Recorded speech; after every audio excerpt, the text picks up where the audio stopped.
feels like this place has really come to life in the last 5 years. And what do you hope for our film? To show the world the Salton Sea.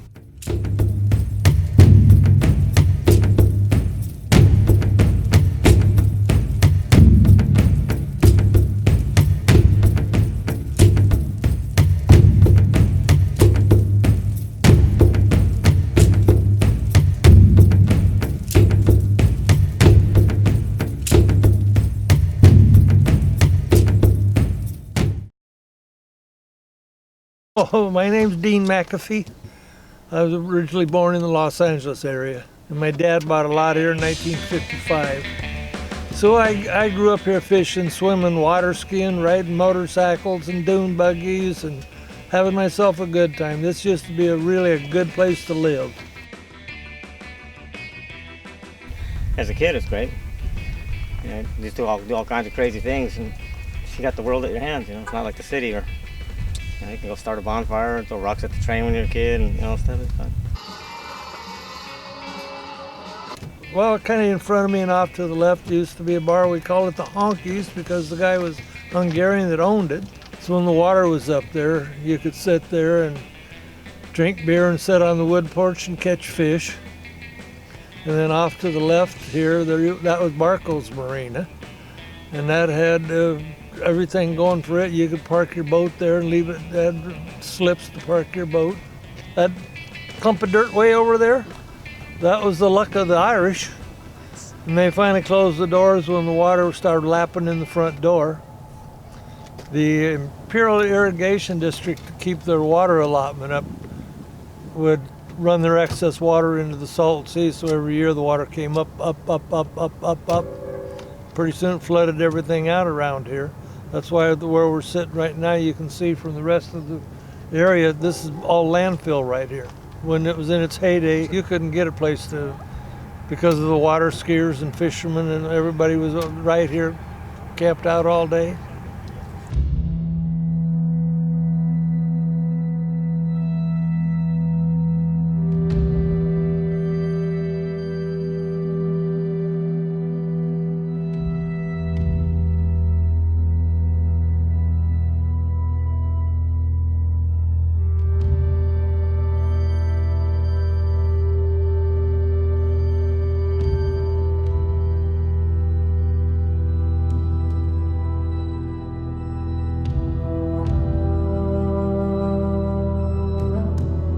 Graduated from high school down here. I couldn't believe that they let it go so far. Somebody went around, they said they capped out all the artesian wells that were flowing into it. When they did that, this had no fresh water going into it. So it started, evaporating, and with not enough rain, we all know that we're all short on rain, it started sinking. Well, now they got trouble because this dust gets in your lungs and it's not real good for you. Never had a respiratory problem until the last 2 years. I was put in this last year with pneumonia, bacterial, not viral. There's a difference. It almost killed me. Over 10 years ago, the building that you see across the highway there, that's an air quality control station. And they're supposed to give us a weekly report. In all these years, I haven't seen one yet. And I'm on the service district board. Tell me they're not hiding. Over all these years that the sea's been here, all your chemicals that's floated in that sea, all your farm chemicals, DDT and all that, now your water seal's gone, it dissipates it. Now your mud seal's eroding, your clay seal's gonna erode, and guess what? Come down here on a windy day. This valley's controlled by farmers. You can read history of it. Most of your board members on IID, which is Imperial Irrigation District, his farmers are related. Our board of supervisors is either one or the other. You look at it this way, they dry the sea up, and if you're familiar with the Imperial County, we're very rich in geothermal. Drill wells, and what they can't find in geothermal is solar farming. And guess who controls it? And so why have the sea? Saying what they want to do is dike the Salton Sea off in the middle. So they were out here supposedly looking to see if they could put the dike across here, but actually what they were doing was looking for lithium. There's a lot of lithium here. So I asked them at the meeting, I said, well, what about this? They sidestepped it. Oh, well, we're putting a bird sanctuary down at the other end of the Salton Sea. We've heard so much BS from these government people here. As far as I'm concerned, leave politics out of it, fix it, and go from there. Ever since I can remember, all the money that's allotted to the Salton Sea goes for studies. Well, they've been studying it since 1955 that I know of. Where's all this money going? Why don't they do something with it? We've had so many surveys over the years on the sea, and you have colleges coming from Minnesota, different places, to get these big grant money to come out here and tell us what we already know. We have a storage building over behind our center. That used to be same books, just the ands and eights were changed, same thing. The only way they're going to do it is have an inlet and an outlet. This thing about, well, we want to put a dam across the middle. Why? That makes absolutely no sense to me. Just get off your butt and fix it. And it's real simple to fix. That's what I don't understand. Get fresh water, clean this thing up to get it where it doesn't have as much salt in. Then people will start putting their boats back in it. They'll start water skiing. This place will start thriving again. One of their ideas that's been repetitious over the years was build a dam down at the county line. It's 8 miles down across the sea. One thing where they're going to get the rock to do it. But they sent out drilling barges to see where the bottom was, where they can anchor to. Now, I'll ask you this question and you give me an answer. They sent one drilling rig out at the county line and 2 out here. Why is these 2 out here drilling when that's where they're going to build a dam? You don't still send drilling barges out here off Bombay that way if they're going to anchor it down this way. But it's all, to me, it's all a joke what they're going to do. You can see how much it's dropped. You used to be you'd have to swim out to that dock that's floating out there, or was floating out there. You couldn't just walk out to it. And that was just in, a year, maybe 2 years? It's dropped this much. I don't know what it's gonna be like in 10 years. When I was little, we had the boat and we were going out on the sea every single weekend. And that was maybe early 2000s, and the whole reason that stopped was because the water went down too far. And that's pretty much the only reason. It's not because the water's gross or it's toxic or anything, it's just because we physically can't put a boat in. I swim and still swim in there, and I don't fish though, but I swim in there and have fun. It'd be great. I haven't seen a jet ski or nothing on this thing in years. Yeah. I still swim in it. They tell me you shouldn't, but hey, and nobody wants to put their boat out there. Not now. I think that they should put some desalination plants back in it, get the salt out of here and bring it back again. It was a wonderful place to grow up. It's kind of unique to have, this is the place where time stood still, basically. You can watch the sunset go down, you don't hear no sirens, drive-bys, drug dealers. It's really quiet. You can get lost in this place. I was hoping to find somebody because I really wanted to ski one more time. I miss that. It's a great place. And they are just ruining it. After a while you start going, is it Tuesday or Saturday, or is it January or March? And this is true. Because nobody here works. Everybody gets a check, crazy check, or a retirement check, or a pension check. There's very few of us that have to work. And there's only 7 jobs. Maybe more now. A lot of cleaning jobs since the Art and LA people the beautiful people come in. After the artists from all around our nation are done with Coachella, they come down to Bombay and stay.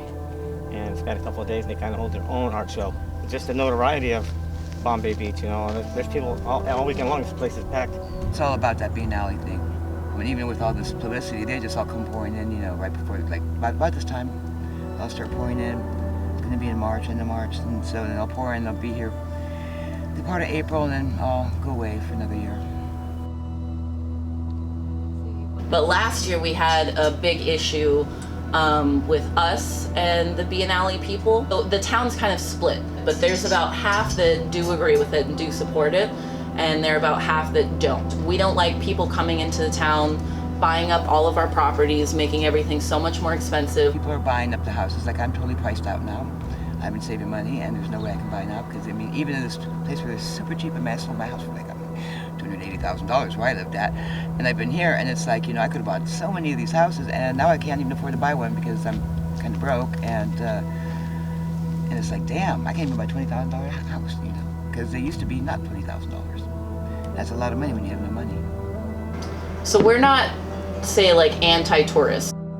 If you're coming in, like, respect the town and acknowledge that people actually do live here year-round. I don't like a lot of the art that's going off of the whole post-apocalyptic theme. Like, that angers a lot of us. Oh yeah. Snow works on this one.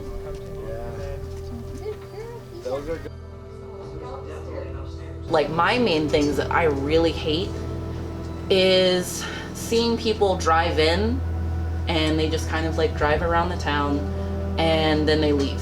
Everybody from Palm Springs comes down, comes in here and looks at the seat, gets back in the car and rolls out. My husband and I have been there in the past. We just drove all along it from Palm Desert, so we had a good view and it's beautiful.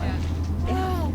Like, they never get out of their cars, they never talk to anybody, and then they go on Yelp and write some review saying that it's sad and it stinks and it's gross, and they never even talk to anybody. So honestly, like, that's the greatest thing about out here is the people.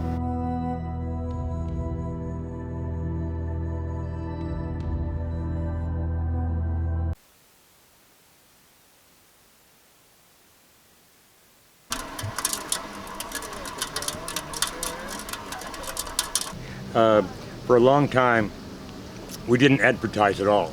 We were kind of hermits. It was like, if you can figure out where we are, you're welcome here. You know, but we're not going to give you a clue. You have to find it for yourself.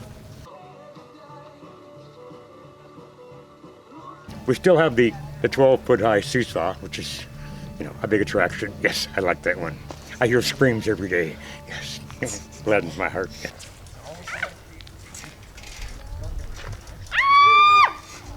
We end up buying the land in part to ensure that, one, that we would stay here. At the same time, it ensures that large corporations not going to buy up everything, because they would have us for a neighbor, and we are bad neighbors. We would do our best to make their life so miserable, and they kind of know that. So we're doing our best to help keep Slab City, you know, the dump that it is. So Charlie kind of came out and saw this place. This used to be the dump for all the slabs. Had garbage and trash and all sorts of stuff. And so in 2007, Charlie decided to come out and he was going to clean this place up and make art and make the whole place a lot better. So that's what he did. He came out in the bus. He actually stayed in that bus. He used to do Burning Man, art car shows, all in that bus. But when he came out here, that was his main staying place. Okay. And after, I think it's a year or so, somebody gave us this double-decker. So we came out here. It's actually a 2-level trailer. Way down there. Huh? It was way over there, and they dragged it here. Did they? Okay. Yeah, So Joy knew Charlie. It was down to bare wood, and it has this weird, you can't see it from here, but it curves up and then curves down. It looked like an old coach or something. Okay. Real curvy and woody. You know, it's way the fuck down there, and they dragged it up here. And When there was nothing but like trash. Mhm. Right. Single wides with all your household stuff strewn out in the sun to cook. Wow. So that was our first art gardens, was you just get a wheelbarrow and a bottle of water in your sun hat and go out there. There you collect go. stuff, bring it back. Yeah. Yeah, or nothing was out of place. Mhm. Love it. we just add little things, and of course there's art car stuff everywhere. That's that hood with the rat fink on it. Do these art cars go out to Burning Man? The art cars, most of it, what is just the whole art car culture. Okay, and what it's turned into now, because Santa has Crybaby Buick, one of his friends, Scott, who's also does a lot of the Beatles and the Beatle hoods. They both do art cars, and so you'll get little towns. I think the last place they went to was in Colorado. This town paid for all these people with art cars. We'll pay for your gas, come on down, and we want to have a weekend, stay here for this much time, we'll pull in people. And so they're paying for their gas. So to them, they're like, that's great, all I have to do is food and lodging. I get a free vacation, I get to go out and talk to the art car community, and people come from all over. Right. And so that's what the art car community's been, is the towns go, hey, we want to create a little hype and have people come down and create some commerce going through there. And so that's what happens. So the art car community that's what it's always kind of been, is this group of people that are going to different places. So you get to meet new people, old people that you've known. Sometimes they caravan together, and it's a fun little group. Really, really nice people. Nice. If you ever hear of an art car event, definitely go, because there's some fun and crazy stuff. I have no issue, no problems. You know, it's not like it used to be. It used to be a real nice town. You know, we had 1,400 people here all the time. Everything was well kept and everything maintained, and people were friendly. Didn't even have to lock your doors. But them days are gone. What ruined the town was scrap metalers. About 6-7 years ago, when scrap metal went, people were part-timers or had places part-time come on a weekend, and their places were stripped out. Wow. And then trying to get county permits is too expensive, not feasible. Then you take the younger generations, don't want no part of the desert. They will probably eventually because of your play toys, but before they didn't want any part of salt water and everything. And as you can see, the sea is drying up. They're drying it up. The water's being sold to San Diego and LA. It's killing the area, so that's why this is going to be a ghost town. And I can take you to my house.